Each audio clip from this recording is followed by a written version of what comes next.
there are brands out there that will absolutely take advantage of a content creator. So we want to make sure that the thing we want to do, the brand wants to do this, and this. What's your fee? And I'll go, oh, I'll do it for $300. And I was like, no, you're not doing it for $300. I've got a budget. So what kind of qualities do you look for in a content creator? But there's a few things that do stand out. I will say the X Factor is absolutely a thing. It's absolutely a thing where you can meet somebody and go, they've got it, they're going to be big. Really creating awesome, fun, interesting content. People that are doing stuff that's different, I always love that.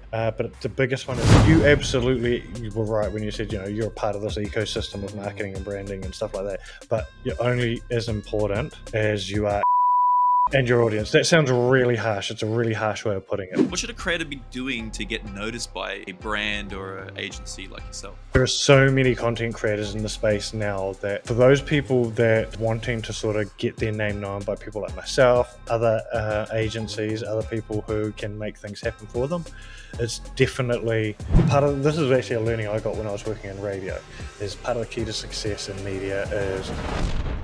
Give us a bit of a rundown as to what it is you actually like, what it is exactly you do. Whoa, can I sum that up in a TLDR? You don't have to. I mean, we've got like the longer the podcast, the more clips you've got for TikTok. Okay, so what we do as a company, OG, Original Geek, we are a influencer marketing creative consultancy agency, which is a little bit different than a PR company. It's a little bit different from a talent agency. So we're not a talent agency. We do not have talent signed to us. We don't manage the talent directly. And we are also not traditional PR. So we do not do press releases to the media. We don't deal with TV. We don't deal with radio. We don't deal with publications. All we do is marketing campaigns based around content creators. And so that there's a few different moving parts in there, and that's everything from we go to brands and pitch ideas. We have brands come to us to pitch ideas, or when they know that they need help with that. We have traditional PR and marketing companies come to us as well and say, hey, we're really good at this side of the business, but we need content creators to be involved. Can you look after that for us? So we partner with a few different agencies that do that sort of stuff.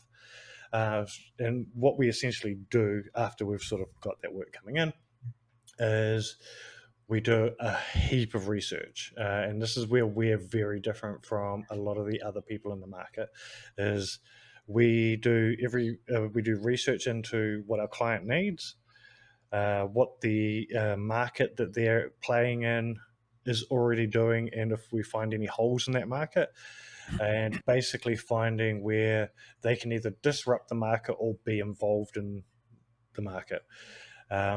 And that there's done by researching the data that's already out there. That's deep data and analysis, but it's also, and this is something we do a lot different than everyone else, we also do a lot of deep dive into peer review case studies and peer reviewed educational studies as well into different behaviors and psychological behaviors and things like that, because after we've done all that research, it's then our job to create the campaign for this brand. Yep. And that's always the interesting one, because it's like we can come out of the research phase and be like, okay, here's this big idea. But if that brand's not going to have the money to do that big idea, we then have to go, okay, here's this other idea. So here's something a bit downscaled. Yeah, ideally what we like to do is get that budget beforehand, at least a window of how much they're going to want to spend. So we know then what we're working with, and then we can develop an entire project around that budget. And then after that, it's bringing on all the right content creators to be involved in that. And that there's a combination of us dealing with the talent agencies. We've got really good relationships with talent agencies globally, including all of the Australian ones, whether that's Click, Gamer Talent, PWR, whoever. And we also have an extensive network of independent content creators as well. And those are ones that are either in our Discord that we've had sort of joined our Discord, and we've got a great community there of content creators, or it's just people that we know. Like, I mean, I've been doing this for over 15 years, so Yeah. it's a Just network of people I've networking. known for years. And then we start the negotiations with them, making sure that the content creators are getting a good deal for what they're doing. Because the thing is, and this is probably the most important part of why we exist, is Yep. a lot of the brands. Let me reword that. Not a lot of the brands. There are brands out there Mm. that will absolutely take advantage of a content creator, Yeah. right? Oh, yeah. Yep.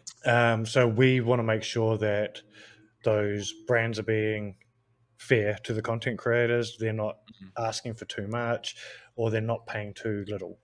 I But guess on it the makes sense because you're also managing, like, you've got to maintain a relationship with the creator too. 100% we do. Because not only are you like working for the brand and, like, Hmm. you're work advocating for the brand to make sure that the brand's KPIs are ticked so they work with you again, Yep. but also, like, you want creators to work with you again, and you Oh, want reliable creators and the to work thing with is, you. it does not take much in this industry for um, with dealing with content creators for you to get a bad name as an Mm, agency or as a talent manager or whatever. Like, you just need one or two things to go wrong, and um, the industry can turn against you.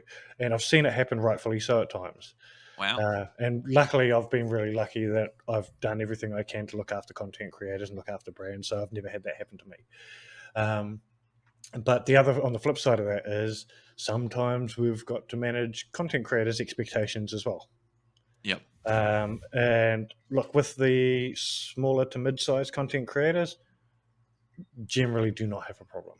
Yeah, they're just like, I'm happy to do anything. Yeah, well, You so want me to shoot? You want me to film that? I've All right. genuinely had times where I've had a conversation with a content creator, and I've gone, "Hey, here's this thing we want to do. The brand wants to do this, this, this, and this. What's your fee?" And they'll go, "Oh, I'll do it for $300." And I was like, "No, no, you're not doing it for $300. I've got a budget of $1,500. I'm paying you that." Fair enough. And those people then come back to me and be like, "Hey, this other brand's come to me. Can you have a look at this offer that they put on the table?" And I'm more than happy usually to do that, right? Mm, Especially if it's a content creator that I've got a great relationship with. I will absolutely help them secure a better deal with other brands or other agencies. yep. Um, it's one of those things where I'm not walling this garden of dealing with us as only to get deals through us. Mm, It's also, if my knowledge is going to help you get a better deal, or if my knowledge is going to give you a more realistic expectation as a content creator, I will absolutely tell you that. so here's an interesting thing. So I'm sure you've heard of Devon Nash. Yep. So I actually recently watched a video that he posted about exactly kind of what you do, or like similar kind of field, and that's what he does. Hmm. Um, and the video is about uh, agencies, or talent agencies, and what he does. And so I guess, like, what is like the kind of, just to reiterate on that. So the key difference between what you do in a talent agency is you're working more for the brand and kind of being the bridge and gap, almost like independent, whereas a talent agency is trying to manage multiple talent together. That's pretty much it. So um, it's interesting because different talent agencies also operate differently. So you can't really put them Mm, all under one umbrella. Like, fair. Yep. there are some talent agencies that go out there and actively look for work for their talent. Yep. And those are the agencies that when you sign to them, they're taking 20% of whatever the deal is and all that. And usually, if you're a big name, that's absolutely worth signing with those agencies because they're the ones that are going out finding those brand deals for you, so you can focus on being a content creator. Mm, Then there's other agencies that they usually take a little bit less of a cut, and they're not so much going out and looking for work, but they're managing the work coming in for you. So when right. Okay. brands are contacting these agencies, and they're basically just dealing with inbound. So someone like me will contact them and say, "Hey, I've got this deal. I'd love to work with this person, this person, this person," and they're Right. only Okay. dealing with that, right? Um, so they do operate slightly different from each other. And then you've also got like the MCMs and stuff like that, which are different again. Um, But you're sort of right that we are sort of the middleman. But Mm, where I see us, at least us with Original Geek, is we have a code of morals and ethics that we work by as well. So we've literally got in the back end a written down code of morals and ethics. well, because like you guys are essentially so like a talent agency, or they're looking after creators and the creators' Hmm. interests and their business's interests, whereas you're a marketing agency, Correct. and so you need to follow the marketing code of conduct and marketing rules. Well, sort of, yeah. But we've also got our own as well, which Okay. our own one, which is, we treat the brand and the content creator almost as an equal. Mm. So Hmm. you're absolutely right when you say we need to keep that brand happy because they've got KPIs and blah blah blah blah, blah and all that. But the content creator also, we need to make sure that they look awesome, Mm. but that they're also operating at a level that we expect them to. And sometimes I do have to be angry dad and give a content creator a call and say, hey, you're not delivering. I'm paying you monthly to do this thing. Yep. You need to step up. Do you find that a hard conversation to have? It's become easier over the years. Yeah. It's Okay. definitely become. Look, and most content creators are really good about it. To be honest, most content creators know in their heart when they're not delivering. Right. I'd say the hardest part isn't so much that. The hardest part is dealing with when a content creator has got something going on in their life that they haven't let you know about. Yeah. Okay. Yep. Right. And that's probably one of the biggest things that I need content creators, whether I'm working with them or anyone else is working with them, or you're working independently, is communicate with the people that you're doing business with, man. Yeah. If I've spoken with people recently who lost really big deals because they had stuff going on in their life, and rather than flicking them an email and saying, "Hey, I've had this thing come up. I'm not going to be able to deliver any content for 2 weeks," they've just stopped communication and then wondered why they've lost that opportunity. Um, Mm. so that would be one of the biggest lessons I would ever give a content creator is just stay in regular communication with the people you're working with. If you're finding things hard, talk to them. Even if the deal that you have struck with them might not be working for you anymore, talk to the people you're dealing with because everything's up for negotiation, right? I recently just had a call in this week where a content creator that we had signed up to a monthly deal was supposed to deliver X amount of videos, X amount of static posts a month. Yep. And they hadn't told me that they were finding the videos really hard to do. And I was And like, so okay, they were well, trying to try to soldier through it, but obviously yeah.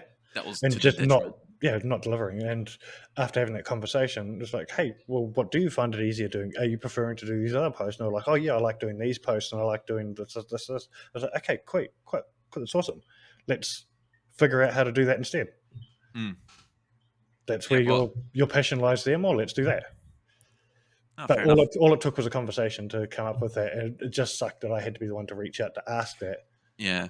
So I guess there's probably a bit of, or maybe there's a bit of swallowing a bit of pride and taking a bit of personal responsibility from a creator's point of view. Absolutely, but the thing is, nobody knows unless you tell them.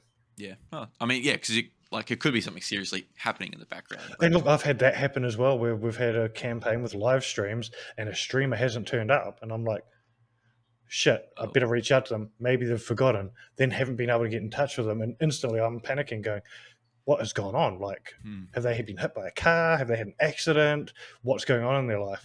And all of that stress would have been alleviated by I'm running late. Ugh. Yeah, yeah. But the thing is, they're trying to make it on time, but they just haven't flicked me a message to say that. Yep. Yeah, Yep. but in saying No. that, and that there's a big important part of what we do as well, right? Is we're trying to look after the content creators, but we're also trying to keep the brands happy. But sometimes we're protecting the creator from the brand. Sometimes we're Yeah, you're like a buffer almost. So like when yeah, the brand gets angry, you kind of cop that a little bit for the definitely. creator. Yeah. Well, we're usually the first to cop it, right?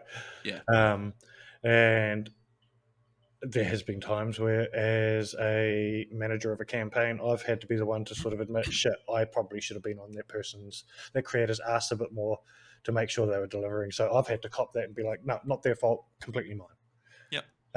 Doesn't happen very often, but it has happened. Yeah. Oh, fair enough.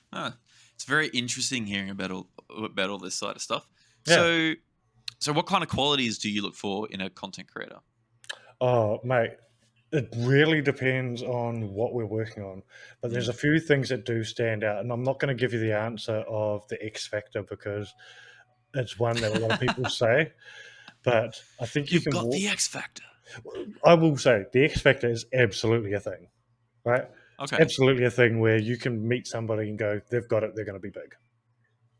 Right. I've done interesting. it. I've done it before. I've met people who have gone on to become some of the biggest content creators in Australia or globally.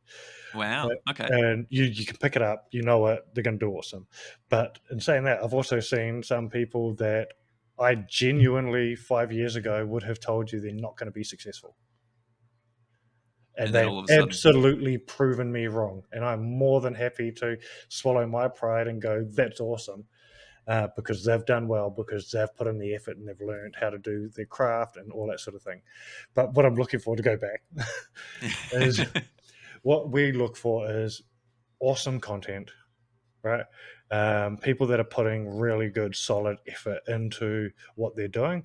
If Mhm. they've already done previous brand work, because I will work with people who've done no brand work. They're, to me, some of the most fun people to work with because you're teaching them to a certain degree as well.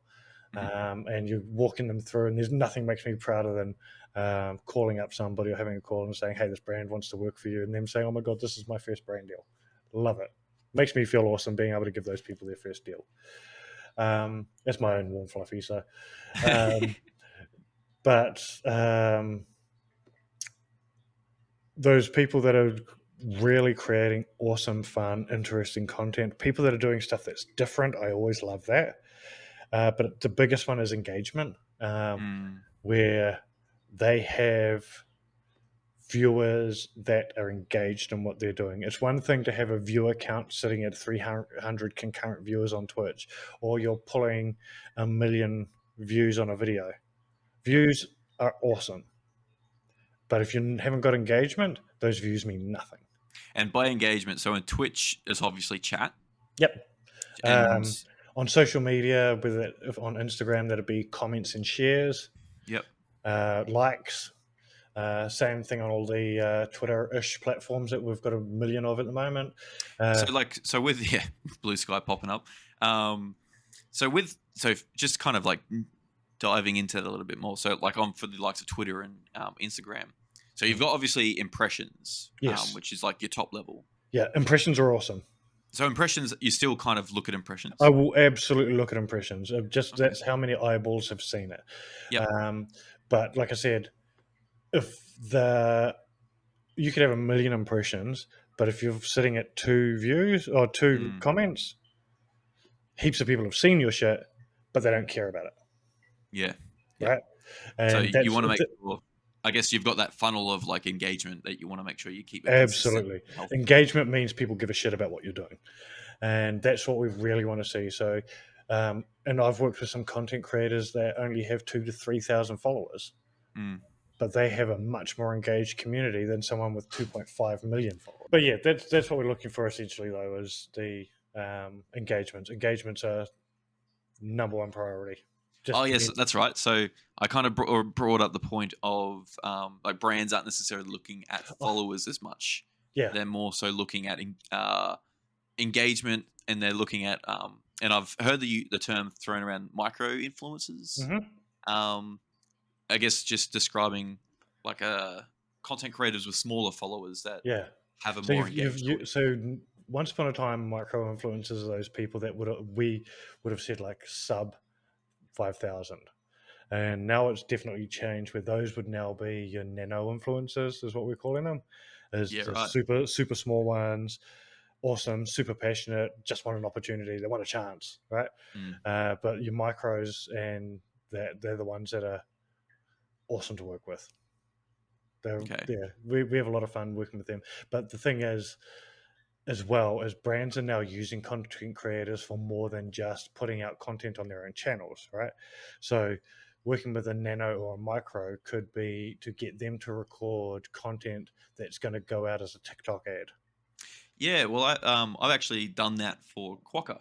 Yeah, I created a video and they liked it, and they're like, "Can we buy that off you? And we'll run Yep. it as ad." And I was like, "Sure, there you And go." I will say this: if a brand asks if they can boost or use your video, and this is to anyone watching, they want to use it for advertising purposes, you absolutely should be negotiating a price for that.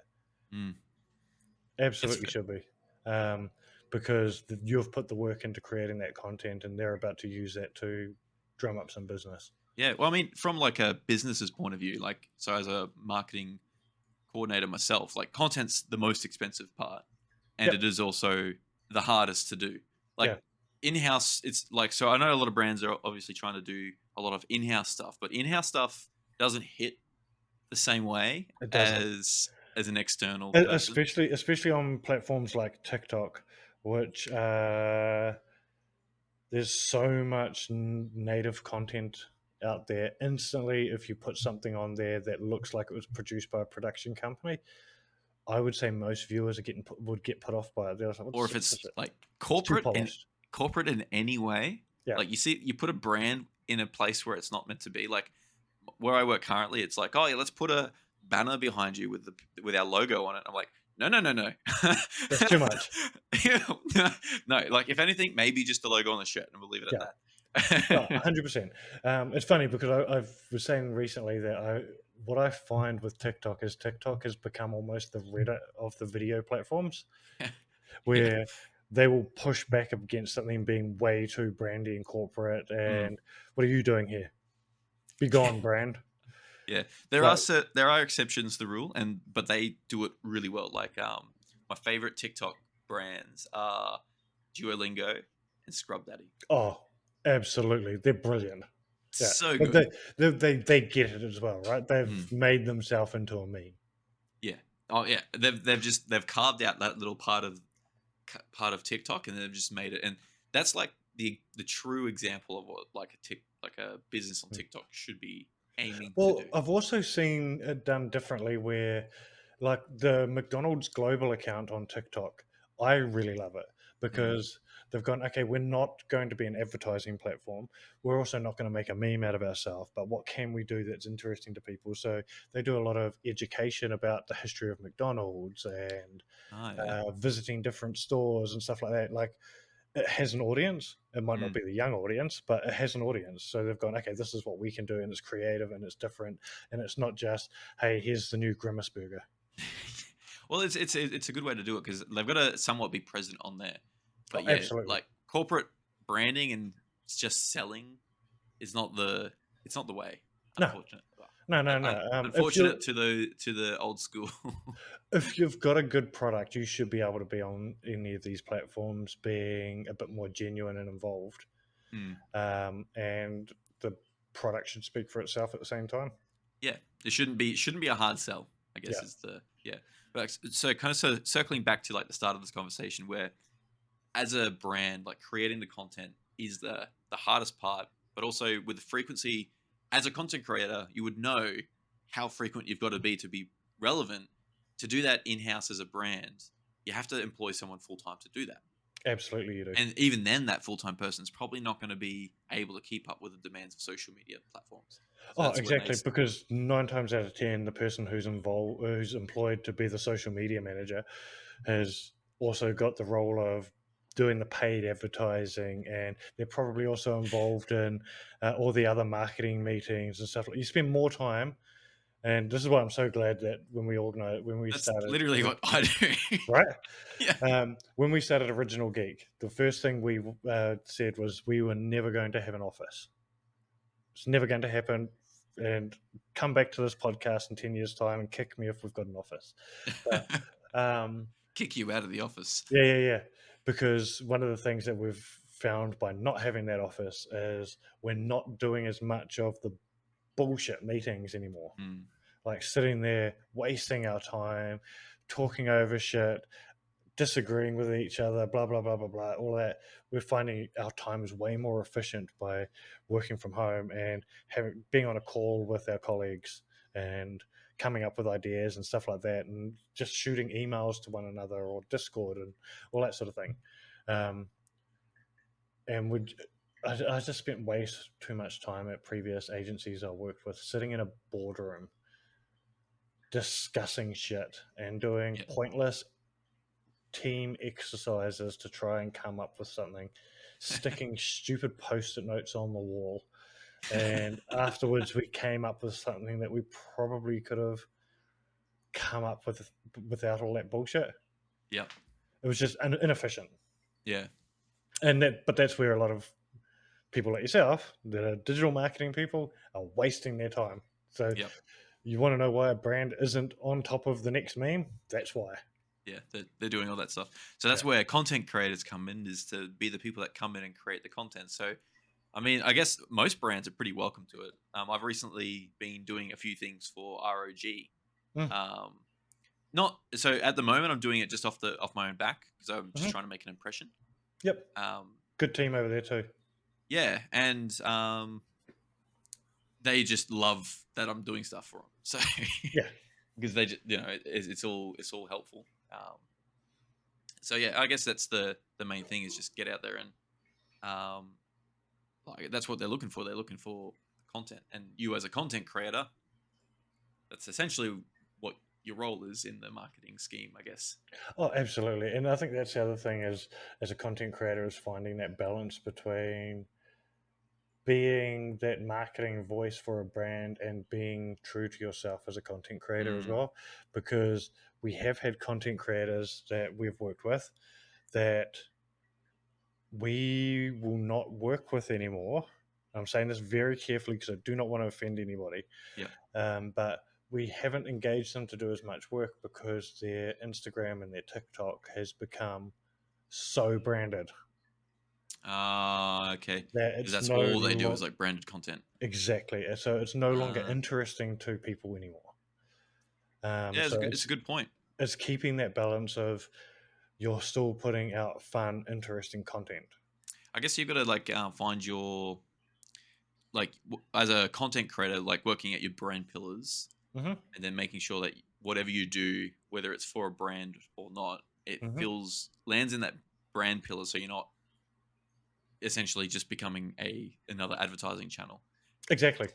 Exactly, 100%. And like you absolutely you were right when you said, you're a part of this ecosystem of marketing and branding and stuff like that. You're a part of that ecosystem, you're an important part of that ecosystem. But you're only as important as you are entertaining. Mm. That And sounds your audience And your audience. That engages with sounds you. really harsh. It's a really harsh way of Mm. putting it, but and I don't want to insult anybody by saying that, but I do think it's a bit of a home truth that you're only as important as your content is interesting. That's a I think it's a very good one. And to your point, and I'll probably like cop this on the chin a little bit. So since PAX, I've been like pumping out a lot of PAX content where I Mhm. did interviews with indie devs, and obviously the ROG stuff where I did. And so my social feeds have probably been a lot of that, Mhm. which is probably maybe too much. Maybe I need to space it out a little bit between Yeah, other no, no, content. but in saying that, that was also I have seen those videos. They come across though as you're genuinely interested in the speaking people you're speaking to, Okay, well, right? It's not so I'll much. appreciate It's that. not so much a hey, I want you to go check out this indie game. It's a Mm, I'm interested in your indie game. I want to know about it. And there's a okay. big difference between that and have you played this game? It's the best game to play on the toilet right now. Download it from my QR code and my link. Yeah, it's a big difference. Okay, well, I appreciate that. I didn't even consider that you'd seen them, so there you go. Yeah, I know. I've been keeping an eye. This is the other thing. I keep an eye on almost everybody, right? Mm, Um, Whether it's people that I'm working with or people that I think I can work with in the future. Like I said earlier, sometimes I spot people and think that person I think is going to be big, and I will just keep an eye on what they're doing, and then when the time comes, I'll reach out. well, there you go. Well, actually, that was one of my questions. What should a creator be doing to get noticed by a brand or an agency like yourself? Okay, so this is the thing. Now it is. Like I say, I keep an eye on everybody. It's almost impossible for me to know who everybody is. True, So, very very um, fair. there are so many content creators in the space now that, like, just last PAX is a really good example of it. Is there, or the last two PAX is actually going to the ANZ meetup. There was a lot of content creators I have never met Mm. because they have come into the scene in the last 12 months. They weren't as linked in to be coming to creator events and stuff like that. So they were in the room and I'd never seen them before. But it was awesome. I got to meet these people.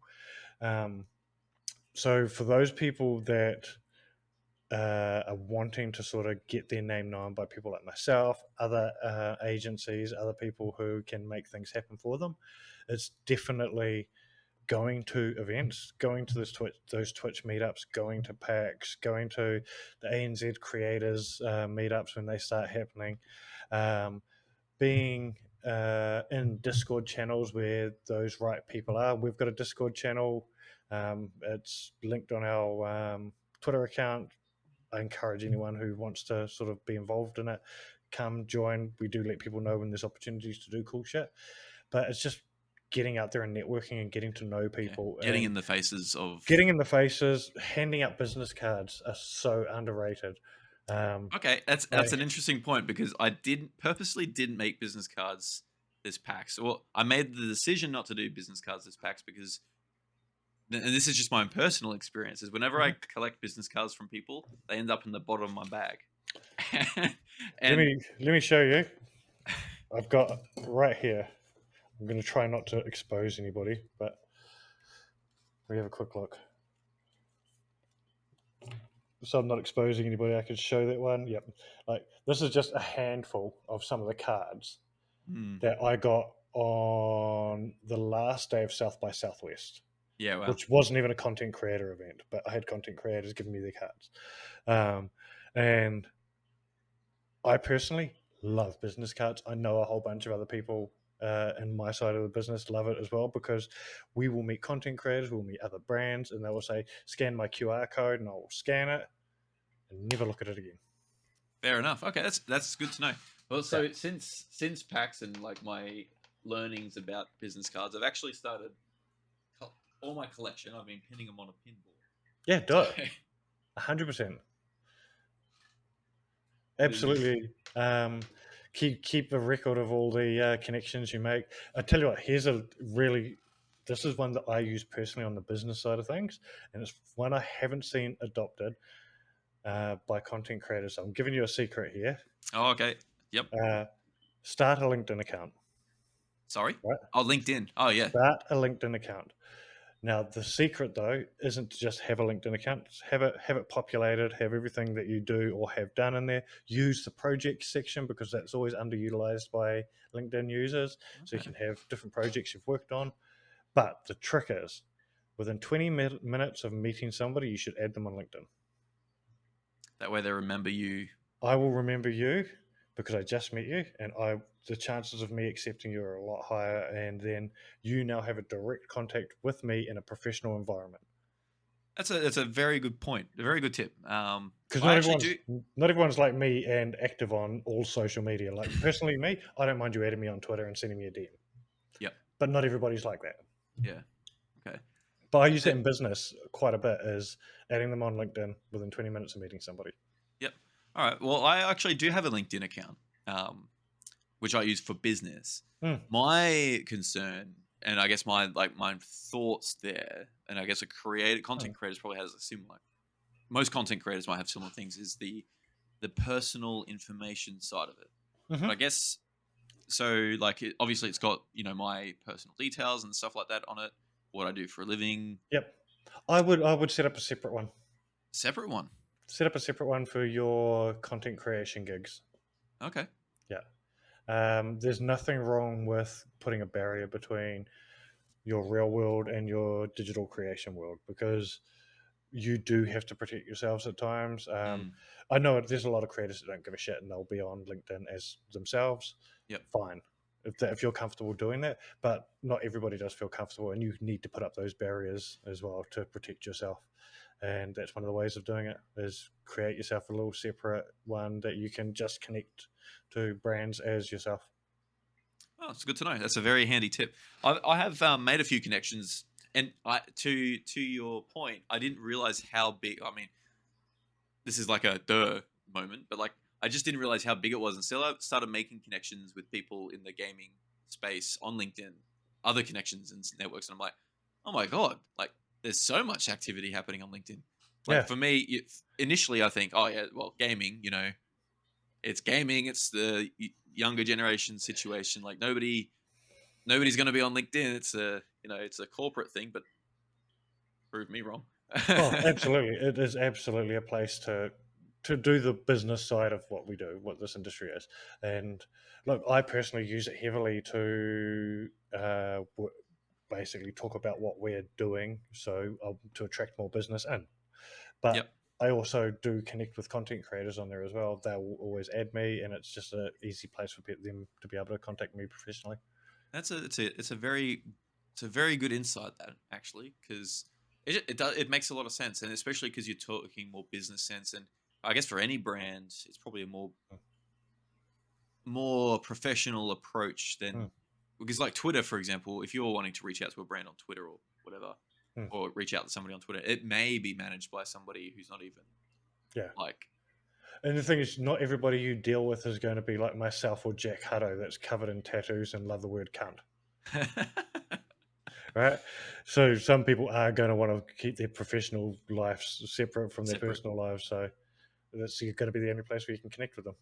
Oh, cool. All right. Well, networking, getting in front of the faces, but like, I guess if you're in this mindset of like wanting to make it a bit more than just like a hobby Hmm. of content creation, and you want to do something a bit more professional, actively seeking out people like yourself in those fields to just make those connections, so you at least know of them. Yep, Not saying you'll remember everything, every single interaction, but like at least then you kind of there's a some kind of touch point has happened. absolutely. The other thing I will say though is uh, I've personally got this rule of I'm not friends with everybody. This is my own personal rule. Mhm. I'm not friends with every content creator I work with. I will say that that list of content creators I do consider a friend is very short. Yep. And but that's a professional decision, right? And the reason I say that is because I love chatting to everybody. I love getting to know them. My social media is a very open space where I will talk and give people shit, and I'm cool with people giving me shit, all that sort of thing. But in saying that, it's the people that will DM me memes and stuff like that where I'm like, hey, we're not on that level yet. We're not at that level. So finding that boundary as well, saying, hey, we're a connection. We're talking, we're communicating. You can send me a DM about work stuff. You can send me a DM to ask me a question, blah blah blah. But we're not at the sending memes to each other I stage. guess it's a interesting it's an interesting thing you say, because like I guess in this kind of space, it's still a lot of people might feel like it's not not that kind of professional thing. Like they are still seeing it as like a friendship kind of situation, Yeah, which is interesting. But like I mean, it's fair. It's a very I fair think there. barrier. I think it's a unique industry because it's an industry that you're all taught to build a community around yourself, right? And what is community? Like Community just a is group of friends, really. engagement and friendships and stuff like that. But it's also learning how to protect yourself at the same time. So part of this is actually a learning I got when I was working in radio. Is part of the key to success in media is giving a part of yourself away to the audience, right? And that is absolutely still to this day. Media hasn't changed, whether it be radio, TV, streaming, TikTok. It Yep. may be a different platform, but it's all still media and it all still works by the same basic fundamental rules. And one of those things is you do need to give a part of yourself away to your audience so that they feel like they can connect with you. Hmm. 100% true. But the trick is learning how to protect yourself and knowing what to keep to yourself. It's like setting barriers as to what you are giving away. Exactly. And that there is not just I'm not going to share where I live, I'm not going to share my kids, I'm not going to share personal stuff. Sometimes that also means I'm going to play these games on stream and I'm going to keep this game as a secret for when I'm chilling out on the couch and I'm never going to stream this because this is just for me. Yeah. And I think that's super important because the amount of people that I've dealt with over the last 15 years in this industry that have fallen out of love with gaming Yeah. because they gave it all away. because they're giving all of their gaming love away to everyone. Yeah. Yeah. So it's knowing where to draw that line as well. So you're not just protecting yourself from the public, you're also protecting, in New Zealand, we would say your wairoa, which is yourself, your Mhm. spirit. You're protecting that from being everything that you are being given out for free. Like you need to keep some part of who you are to yourself. I like that. I think that's some really good advice there. Just general content creator Yeah, advice. That's really good. that's not even exclusively gaming. Hmm. All right. So, what are the kind of the dangers and risks for a content creator in getting involved in, like working with an agency or even like a talent management and stuff like that? Look, there's always risks with working with any business. Mm. Make no bones about it. Businesses are a business; they're there to make money. Same with us; we're here to make money. Yep. But the thing is, making sure that you're not being taken advantage of, which can happen. I have seen it happen. I've worked for companies that have absolutely attempted to take advantage of content creators, and I've since left those companies because I was unhappy with that. Um, and it's knowing your boundaries of, hey, I'm willing to give, but what am I willing to give? Um, and at what point am I being taken advantage of? So um, I always say this when it comes to people that are up and coming content creators. Chances are you're not going to get paid for anything until you've done some free shit. Yeah.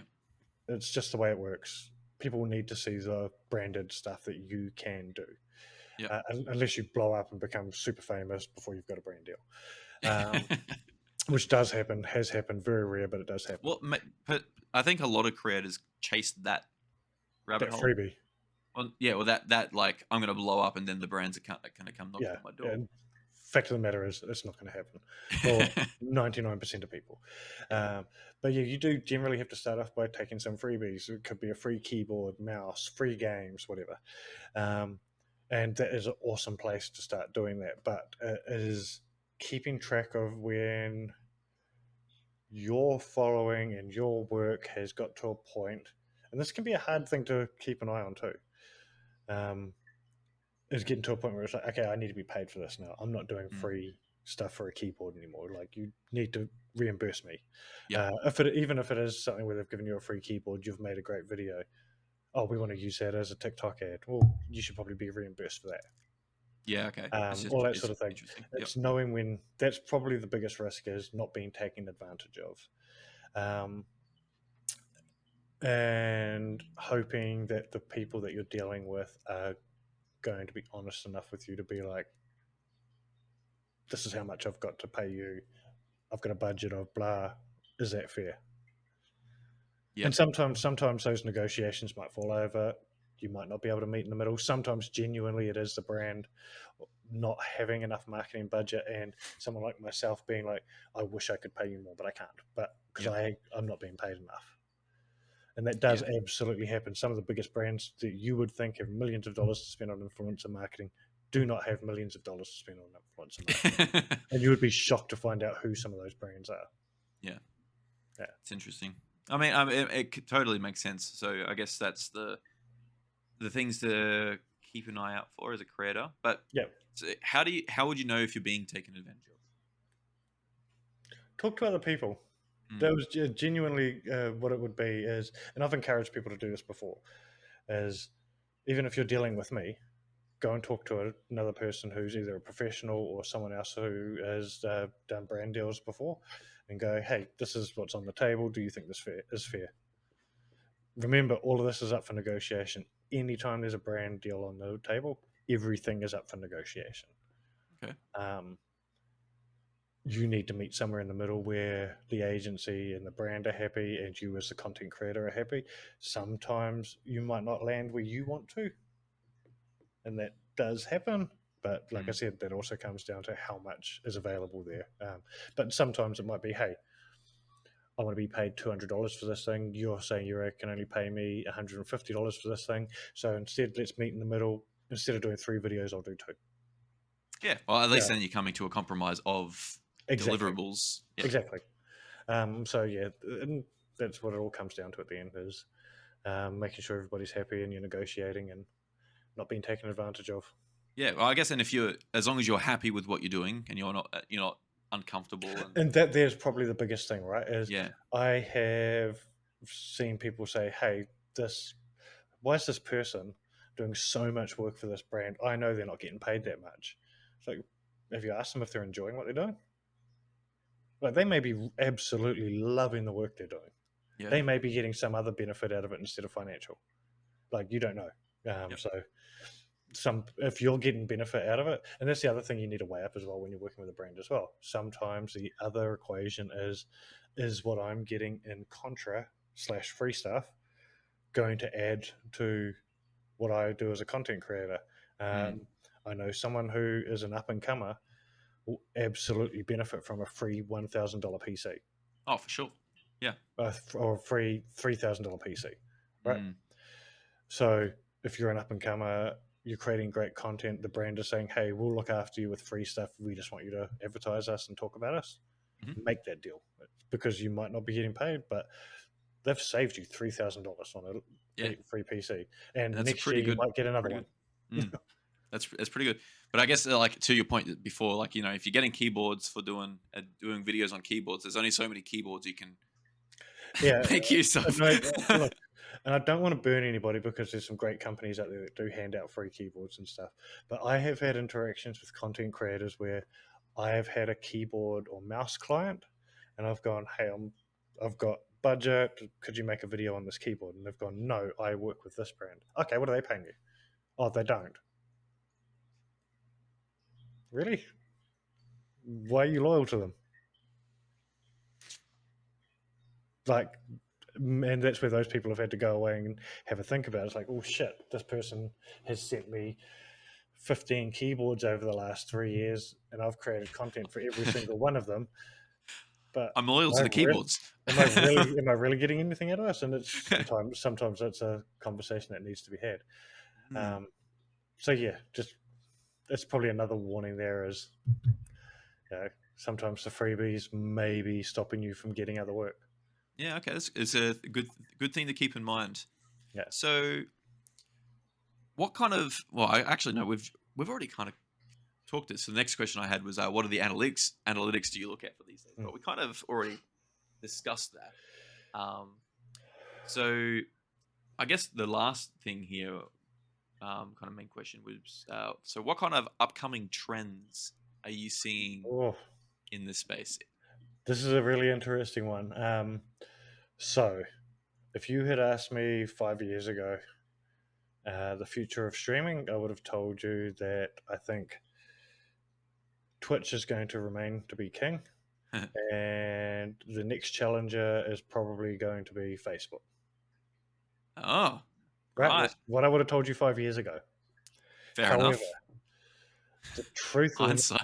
the truth of the matter is, Facebook fell on its ass. Yeah. It definitely had potential, but it just fell on its ass. Um, YouTube I think YouTube is going to consistently be the king of VOD until somebody comes and challenges them with enough money and to take them on. But they've got to the point where they're almost too big to fail. They've become TV at this Like they're stage. just trajectory. Like the trajectory on them is just. Yeah, right. However, Twitch is in a precarious position, in my opinion. Oh yeah, for sure. Where they were the leaders in live streaming. They've seen Microsoft come and go. They've seen Facebook come and go, and of all the platforms that potentially are going to take them out, it's a mobile app, TikTok. and it's TikTok. Yeah. And because TikTok is so accessible, you don't even need a PC if you want to be a streamer on that platform. You just need your phone. If you want Yep. to do more professional, you can absolutely do the PC side of things. But the value isn't just in live streaming with TikTok; it's also the home of all your short form content. And you can tell so much in a 3 minute video now. Like, people are getting Yeah. so good at being able to do a review in under 3 minutes. Oh, it's quite easy. Like even like the stuff that I've done for ROG is like a minute and a half. Yeah, and right. I'm getting Whereas all their once features upon a off. time, you'd watch Unbox Therapy for a 10-minute video, right? And that was just the way that it was done. And it's a mixture of everybody's entertainment. It's so easily consumable. We've all And been it's stuck. accessible. Like, you can scroll through and like, Yeah, bang, there's a new streamer that you might not have heard of absolutely. before. Absolutely. So I think that's definitely, I don't want to say the future, but it's the now.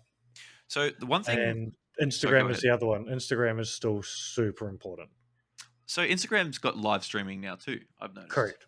Yeah, which that's quite recent. I've only recently seen it. So they've had it for a long time. Okay, They have had live streaming for a long time from mobile.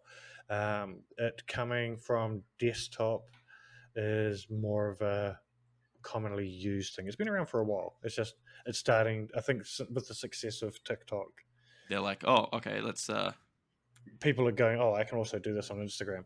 And this is the one thing I'll give Twitch is them allowing people to stream on multiple platforms and making their agreements a lot more creator Flexible. friendly Yeah, has been good because to be honest, if you're going to grow, you need to be on these other platforms. And yeah. a word of advice to anyone is don't commit and go all in on one platform. And I tell you this as a content creator who did that and lost an entire following because of it. What was the platform? Doesn't exist anymore. There was a video platform that was a challenger to YouTube. It was called Citizen TV. Ah, It okay. was highly invested in, and as a content creator, our podcast back in the day. We were signed to a really good deal with them. The agreement we had with them is our podcast went out on their platform 24 hours before it went on to YouTube, but we would push that platform because we got better payouts from them. Right. Okay. And what ended up happening is after 2 years, that platform went under. Mm, Just didn't you have lost the everything. well, we didn't lose. Like we still had all those same videos on YouTube. What we Yeah. lost was the viewership. So when I tell people, "Oh, we had one of the most popular um, tech podcasts in New Zealand," they go to YouTube and go, "This video's only got 800 views." Yep. I was like, "Oh yeah, but it had like 50 something thousand on Citizen TV. What's Yep. that?" Yeah.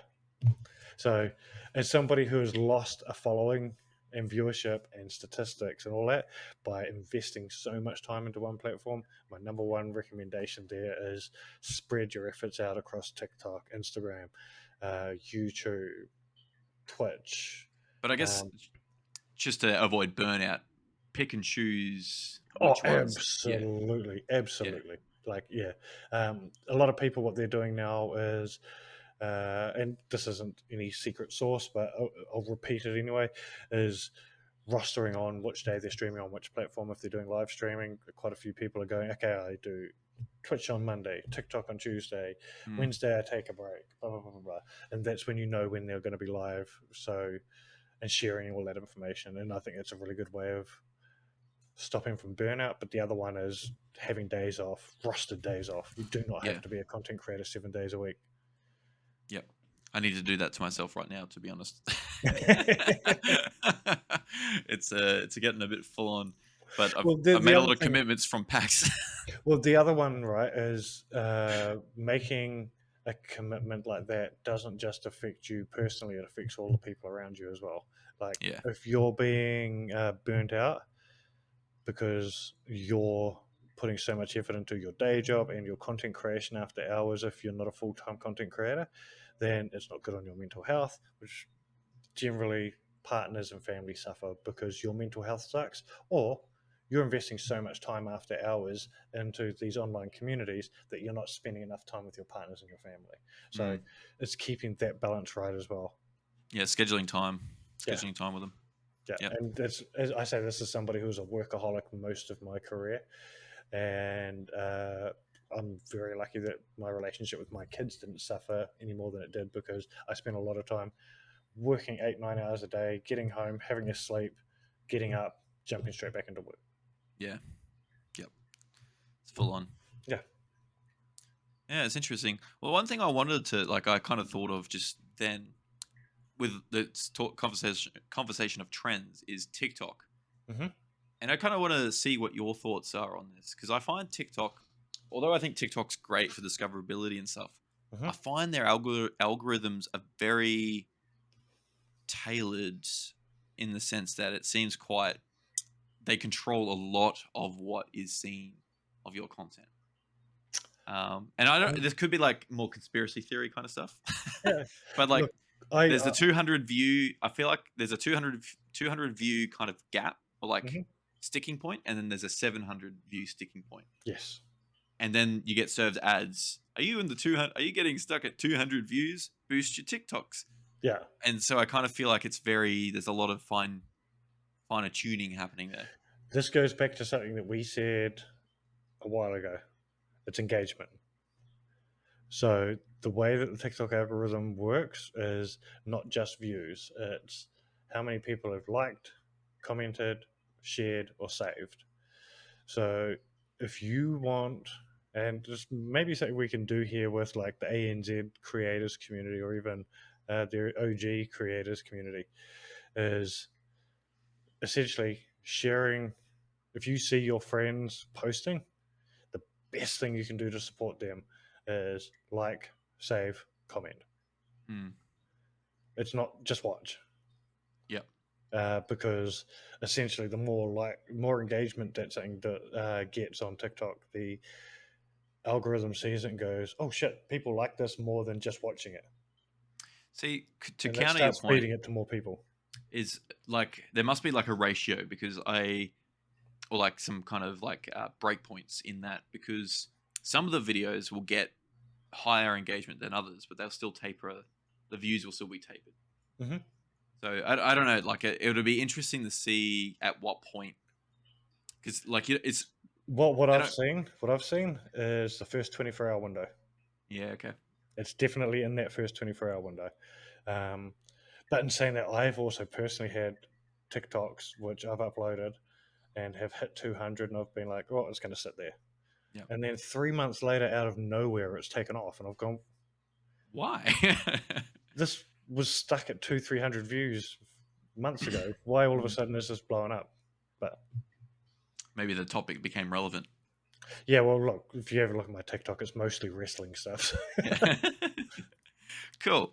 All right. So, what are five? I should have given you some homework on this, but what are some five pieces of advice you could give to a content creator? Oh, okay. 5 pieces of advice. I've actually answered this question before. Let's see if it's changed. One, spread your efforts. As I just said, making sure that you're not on one platform, and sharing yourself across the other one. Two, make sure people can professionally access you. Have an email somewhere Mm, that people like myself can contact you on. Make sure you are checking that email. And yep. when I say make sure you're checking it, not just the inbox, have a regular check of your spam too, Yep. because you'll be surprised how many things come in and go straight to spam. Just because of the nature Yep. of what we do in this business, sometimes the algorithms will see, "We've got an offer for you," Yeah. And and it's like Google goes, "Oh, that's spam." Um, Gmail's really bad for it. So yeah. regularly checking that. That's two, isn't it? Making time for yourself and those around you is super important, and for your mental health and for your families. Making sure you've got that split right, absolutely super important. Shit, I'm doing way better at this than I thought I was going to be. Get out there, get known by people, contact, what is it, interact with people at events, go out and introduce yourself, hand out business cards. If you're a person that is a bit anxious and does not do that sort of stuff well on your own, find yourself some friends to go around these events with. Um, One of the cool things we do in our Discord is we've actually got a channel in our Discord which is find a friend at events, and it's literally there for if you're going to an event for the first time as a content creator, you can let us know, and we will meet you at the event and you hang with us. Like a buddy Because system.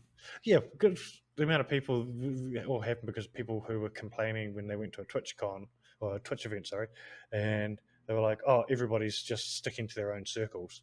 Yeah, it's because they're all scared to talk to everybody else as well. Yeah. It's Actually, not it's because they're being snobs. yeah.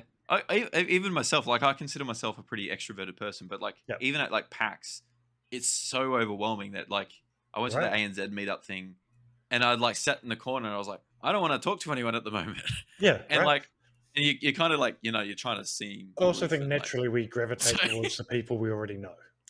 yeah, Right. You gravitate towards your own tribe. So, yeah, and um, you're comfortable with people you're already comfortable absolutely, with. absolutely. So that's a great way of being able to meet new people. Is having somebody who's maybe a bit more extroverted, somebody who's already a wee bit more known, maybe all that sort of thing. Mm. So partner with somebody like that. And oh god, I don't want to do the cliche one. Um, Nah, you got to do the cliche ones because it okay, drives the message home. okay. Here's the cliche one. The cliche one is invest in your equipment.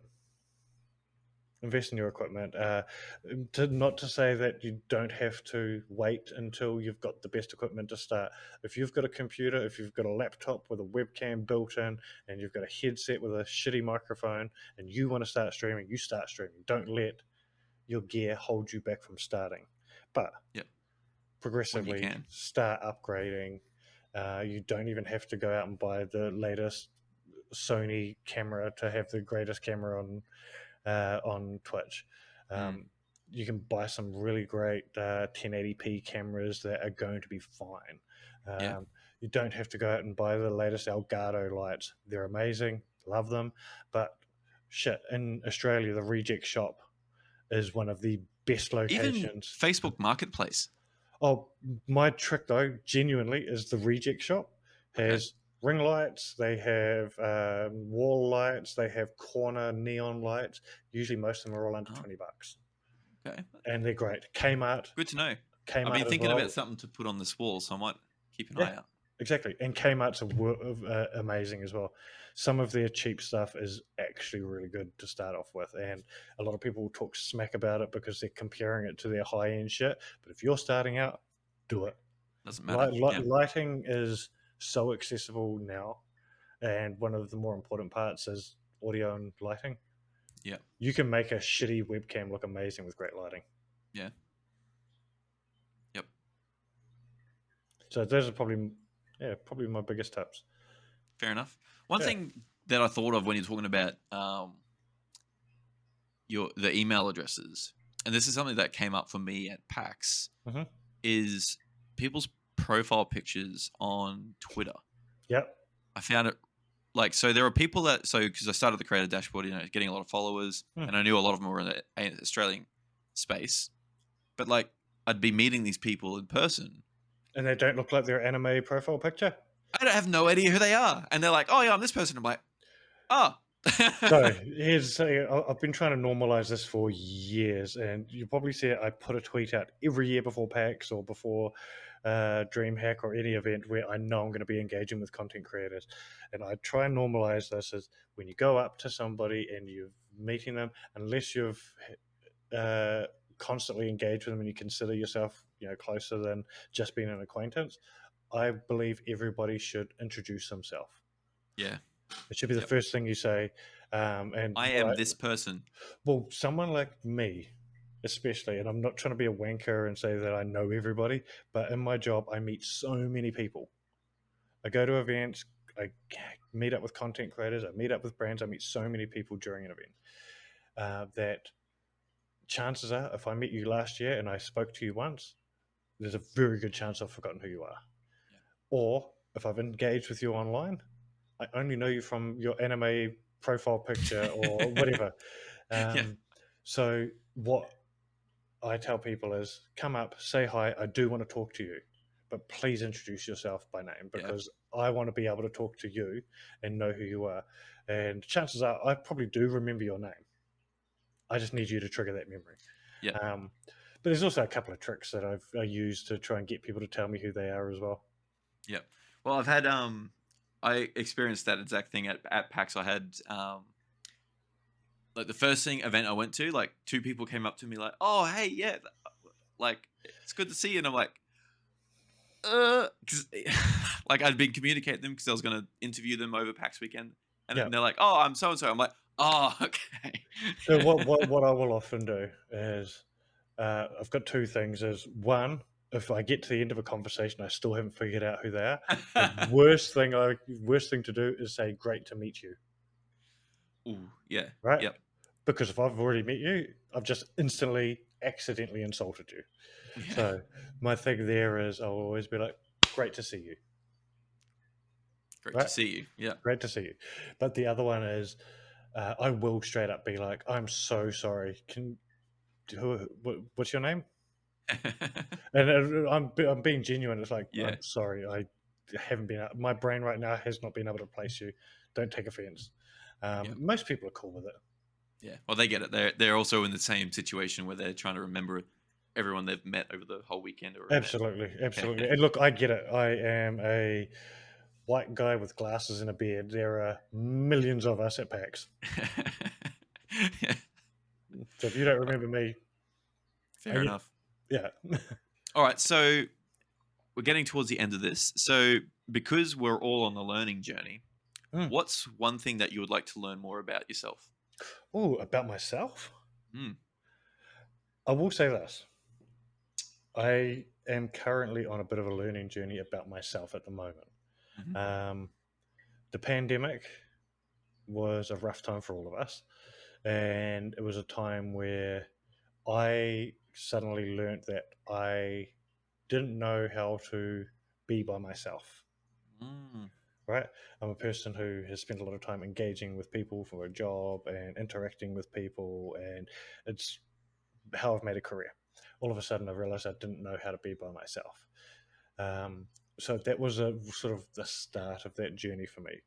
And over the last 3 years, I've definitely learned more and more about who I am. And that's through multiple things, including therapy. So, um, I encourage anyone that thinks that they need to explore that, especially if you're in Australia. We're lucky to live in this country where that is accessible to almost everybody. Um, and if you feel like you need it, go out and seek it, because I've become that wanker that has had therapy and is now an Mm. advocate that everybody should go and do it. No, I agree. I've been in the same boat for sure. Yeah. And the amount that I'm finding out about myself still to this day, um, is phenomenal. And I think, yeah, I'm excited to learn more about myself and become a better human. Awesome. That's really cool. All right. Well, thanks for your time tonight, Fid. It's Hey, not a actually problem, it's dude. been a very good conversation, and I think for a lot of content creators out there, this is a very like there's a lot of great information here.